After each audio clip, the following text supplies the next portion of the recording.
Sud Radio, le coup de cœur des libraires. Valérie Expert, Gérard Collard. Bonjour Gérard. Oui, bonjour. Bonjour, c'est le printemps, il fait beau. Ah, il fait Mais beau. il faut lire, vous avez vu cette étude, on en a parlé cette semaine, terrifiante du Centre national du livre. Les Français lisent de moins en moins, les jeunes en particulier. On l'a évoqué dans nos débats et en disant... parce que quelqu'un sur le plateau disait oui, mais la dark romance, ça cartonne, c'est pas bien. J'ai dit, mais j'ai dit comme ça, il vaut mieux lire de la merde que de pas lire. Absolument, parce que c'est un objet, un livre, donc c'est comme une cigarette. Quand vous avez l'habitude de l'avoir dans les mains et tout, et le livre, vous les habituez à les avoir. Et puis, je me disais dans le temps que peut-être que Internet, ça les rendrait plus cultivés, parce qu'il y a un accès, et en fin de compte, c'est un effondrement. Il y a un problème d'attention, il y a un manque de concentration. Près de 20% des gens qui disent envoyer des messages, aller sur Internet en même temps qu'ils lisent. Il y a un manque de concentration, quand absolument. vous tombez sur un bon livre, je peux vous dire que vous n'avez pas envie de regarder votre portable. Pas du tout, et puis même que vous oubliez tout. Alors Gérard, si vous parlez dans le micro, c'est encore mieux. Non, n'importe comment, tout le monde s'en fout de ce que je dis, donc c'est pas grave. Alors, qu'est-ce que vous avez lu? Qu'est-ce que vous avez aimé? On va faire... j'adore ce genre de livre. Alors, on avait adoré, vous vous souvenez, il s'appelle Alex Hay, ça s'appelait Les Gouvernantes, l'histoire de ces femmes qui sont employées de maison, les domestiques. On est à Londres au 19e siècle, fin du 19e siècle, et elles décident de faire un casse énorme. Si vous n'avez pas lu, allez-y, parce que c'est vraiment incroyable. C'est paru en collection de poche? En livre de poche, c'est paru en livre de poche, et elles vont carrément vider la maison de leur employeur. Alors, il y a plein de rebondissements. C'est vraiment les femmes qui prennent le pouvoir. Et là, il vient d'en paraître un gros... Alors, j'adore ça, les gros bouquins, vous savez. Parce que moi, les petits, j'aime bien, mais après, on se dit, mais bon, elle aurait pu... Voilà. Et donc, ça s'appelle La Reine de l'Arnaque, c'est chez Hachette, d'Alex Hay. Et alors, c'est l'histoire d'une jeune femme qui est la reine des arnaqueuses. C'est une surdouée, c'est vraiment la pesquet de l'arnaque. On est toujours à Londres, 19e siècle, fin du 19e, et elle décide de faire une opéra sur un type qui a beaucoup d'argent. Enfin, voilà, elle veut se marier avec. Elle a 5 jours pour... elle est vraiment la tête d'une association d'arnaqueuses. C'est vraiment incroyable. Et là, elle va pénétrer. Alors, elle va devenir. Alors, quand vous voyez, on vous décrit le personnage, vous voyez, c'est un peu. Et en fait, quand elle se transforme en première, en débutante, vraiment charmante et tout, et elle va s'introduire dans cette maison et décider de mettre le grappin sur cet homme qui est un des plus riches de Londres, qui est un duc. Mais il y a quand même quelque chose de bizarre, c'est-à-dire que cette famille hyper riche, normalement, ils sont dans la discrétion. Et lui, il décide tout d'un coup de se marier. Pourquoi? Il y a une sœur, elle a un secret, je vous laisse le... Ouais. Et puis, autour d'elle tourne toujours un type qui l'observe et tout. Et en fait, on ne sait pas qui est qui espionne qui, si l'arnaqueuse, elle ne va pas se faire arnaquer, qui est l'arnaqueur. C'est plein de rebondissements, mais en plus de ça, alors vous êtes pris, ça tourne les pages, vous y allez, mais en plus de ça, on revient comme dans Les Gouvernantes, c'est toutes les, alors ça fait pompeux, mais c'est vraiment les conditions des femmes au 19e, et on se rend compte que mis à part le fric, la condition des femmes pauvres et la condition des femmes riches, il n'y a pas beaucoup forcément de différence, sinon le confort. Et c'est aussi une description de Londres. Alors il y a les riches absolument extraordinaires, plein de charme, vous voyez, c'est sublime. Et puis les pauvres, les bas-fonds, où c'est vraiment, on est au bord de la tragédie, de la maladie et tout. C'est formidable. C'est un livre de détente, donné pour 500 pages. J'étais au bord de la mer, j'avais toute une pile à lire, et je me dis, Gérard, c'est très bien, j'en ai lu la moitié, tu laisses tomber. Et non, je reprenais un livre et je repartais sur celui-là parce que je voulais savoir si elle allait se faire avoir ou pas. Donc alors allez-y, vous allez passer un bon moment. En plus, vu ce qui se passe en ce moment. Oui, on a plutôt envie de... ils sont tous plus fous les uns que les autres et arnaqueurs les uns que les autres. Donc vous avez Alex Hay, ça s'appelle La Reine de l'Arnaque chez Hachette. Et si vous n'avez pas beaucoup de sous parce que vous aviez des actions et qu'elles se sont effondrées, il vous reste du même monsieur, Les Gouvernantes en livre de poche, c'est pas cher du tout. Vous pouvez lire les deux, mais effectivement, celui-ci, c'est... Voilà. Non, c'est génial. Franchement, ce type est un surdoué du livre de suspense. Mais c'est vrai qu'on a envie... on a envie de choses un peu plus légères. C'est le moins qu'on puisse dire. Voilà. Alors, ce livre qu'on partage, dont on ne s'est pas parlé, mais... je me suis fait... Arnaquer.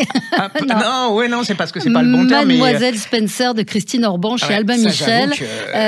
C'est un livre envoûtant, c'est un livre étonnant, surprenant. Énervant, Oui, Parce oui, que aussi. vous... Alors, c'est très gonflé parce Christine Orban s'est mise dans la peau de Diana. Elle raconte à la première personne l'histoire de Lady Di. Vous y êtes, hein. Et vous y êtes, et vous tournez les pages, et ça explique un certain nombre de choses sur la personnalité, parce qu'elle a beaucoup enquêté, travaillé, et on a beau se dire qu'on sait tout de Lady Di, son écriture fait qu'elle vous emmène vraiment au plus profond de l'âme de Lady Di. Elle a un côté intimiste, c'est-à-dire vraiment... Et on comprend, et elle fait le parallèle avec Mademoiselle Else de Schindler, parce qu'elle estime que toutes les deux avaient une revanche à prendre d'une certaine manière, ont été victimes. Je sais pas, vous aussi, vous êtes... moi, j'ai adoré. En plus, ça va vous redonner surtout, lisez Mademoiselle Else de Schindler, parce que c'est super bien. Mais je me suis fait avoir parce que je me suis dit, encore un, j'en ai ras-le-bol et tout. Et c'est vrai que, alors, je sais pas si son analyse est la bonne, hein, j'ai tendance à penser que c'est la bonne, parce que c'est une bonne écrivain et que ça sonne juste, tout marche bien. Et puis, en fait, il y a deux victimes là-dedans, parce que lui... Alors, il y a un lâche, parce que quelque part, mais il a tellement été fait pour devenir roi, mais c'est une victime aussi, hein, il est amoureux aussi. Il est quand même, il y a des côtés pas très sympathiques. Non, il n'est pas sympathique. Et elle est pas, c'est pas l'idiote qu'on connaît, qu'on imagine. Elle est très lucide sur la situation. Elle voit exactement ce qui se passe. Franchement, c'est... Ah non, là, on voit le talent, hein, c'est-à-dire qu'elle arrive à nous captiver complètement sur un sujet qu'on pense connaître jusqu'au bout. Et elle écrit...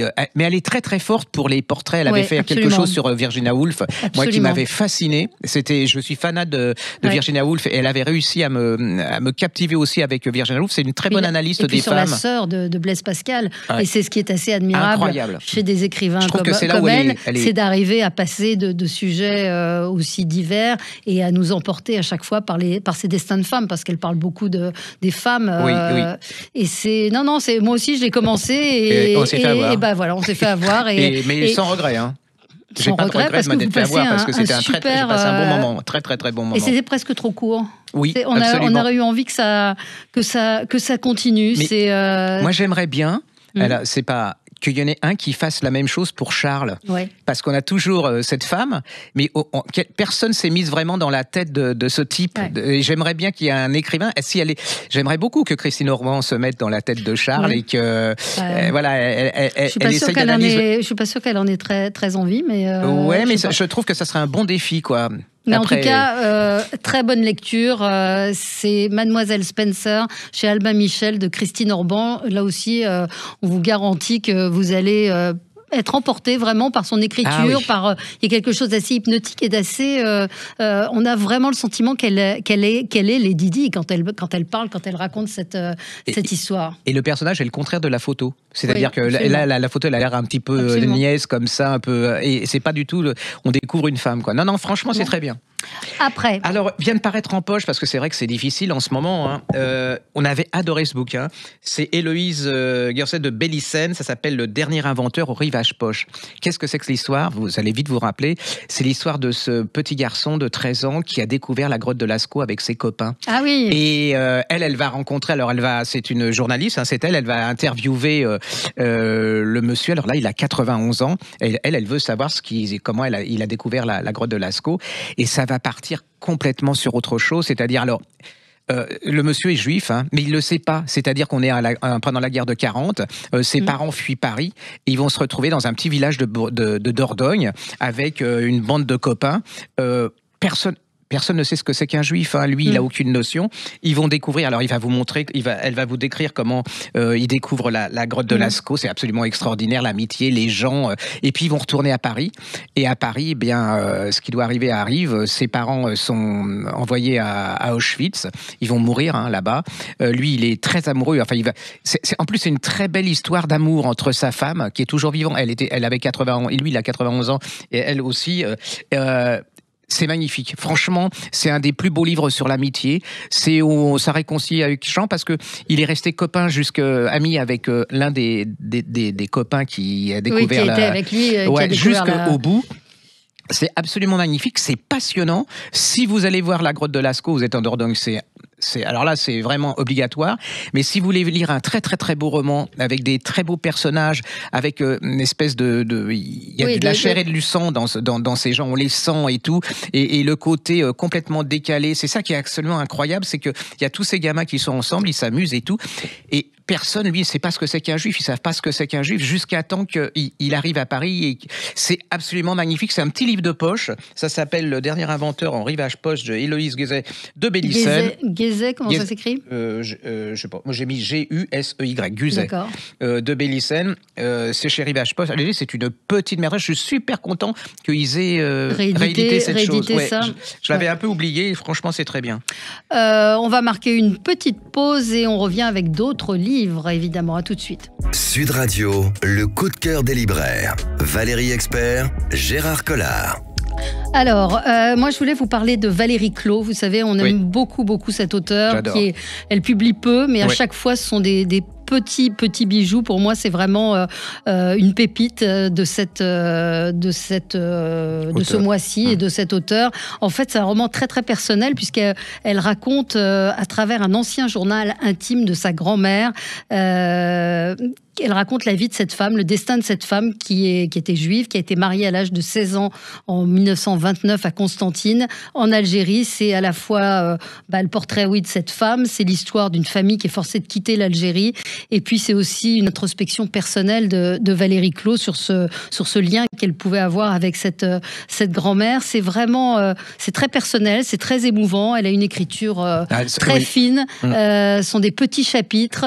C'est extrêmement touchant et ça raconte cette époque, cette période de ces Juifs qui ont été obligés de partir, la condition de ces femmes, leur destin. Là aussi, c'est vraiment un livre important et c'est des livres dont les critiques parlent assez peu et je trouve que c'est notre rôle de vous signaler ces livres. Sa grand-mère s'appelait Aziza et ça l'a fait s'interroger aussi sur son histoire et sur l'histoire de sa famille.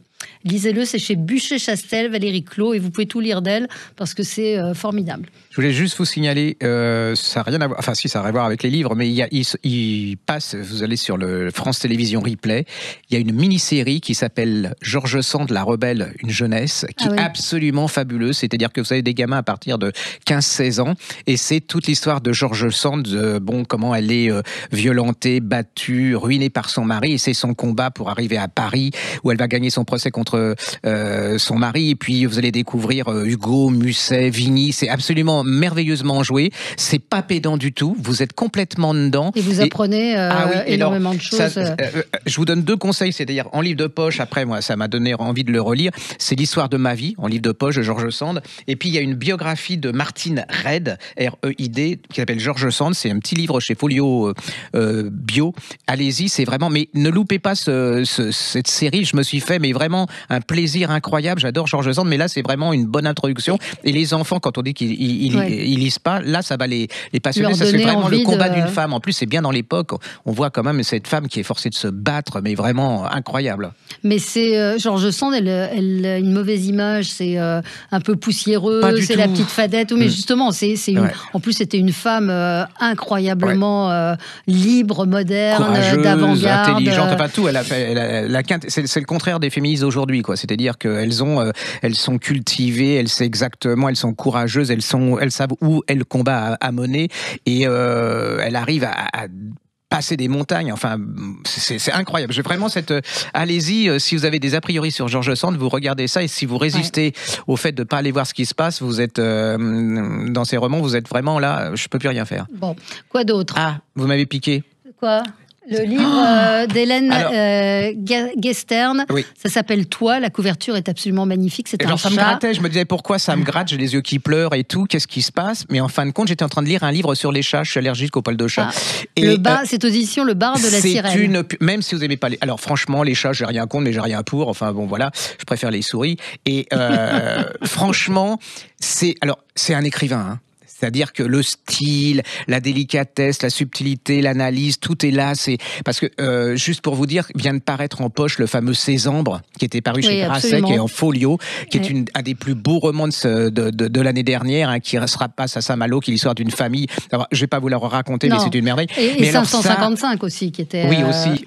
Mais alors ça, c'est vraiment un morceau d'anthologie au niveau du style et de le rapport avec les animaux. Vous savez, alors vous me parliez du chien, c'est dire. Mais alors pour moi, je vous ai dit, est-ce que c'est comme son odeur sous la pluie? Oui, non. Enfin, je vais pas être méchant pour le gars qui a écrit Le Chien, mais là c'est un style, une écriture, c'est quelque chose absolument en psychologie d'une finesse absolument incroyable. Et puis c'est une réflexion sur comment se comportons avec les animaux. C'est-à-dire que elle dit que plus on les prive de liberté, plus on doit les respecter. Et puis ce chat, il est malade. Enfin, et là, elle a peur et elle s'imagine. C'est toute l'histoire de ce chat, comment elle le recueille, comment c'est peut-être lui plutôt c'est elle qui est plutôt à recueillir la maîtresse. C'est cette inquiétude de l'après, c'est-à-dire à se dire quand elle va.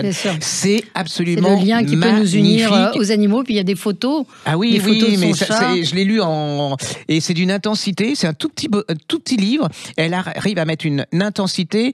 Elle me donnerait presque envie d'adopter un chat, quoi. Enfin mais le pauvre, il serait très malheureux. Je pense que ça parle beaucoup aux gens qui ont des chats. Oui, mais moi, ça me parle aussi parce que c'est aussi, vous pouvez extrapoler sur la manière dont vous vous comportez avec les autres animaux, avec voilà, et le respect, c'est absolument magnifique. Et c'est pas le côté. Oui, c'est pas larmoyant. Non, puis c'est pas je mets l'homme comme si c'était un autre homme, enfin comme si c'était un être humain. C'est autre chose. C'est absolument magnifique. Franchement, c'est un des beaux exercices de style, en plus du contenu qui était d'une sensibilité absolument impressionnante. C'est vraiment une pure merveille d'un grand écrivain. Franchement, cette fille, elle me... Ça s'appelle Toi. Toi, c'est ce chat magnifique qui est en couverture. Si vous aimez les chats, c'est un petit livre que vous pouvez plein d'admiration pour cette fille. Hélène Gestern. Gestern, on dit Gestern. C'est Gestern. Le bar de la sirène, c'est une collection des éditions du Seuil. Sur les pages Facebook ou sur vos pages machin, vous pouvez faire 2 pages sur Proust, vous aurez 3 likes. Vous mettez une photo de chat, vous avez 6000 likes. Donc ça, c'est le succès assuré et vraiment, ça le mérite. Bon.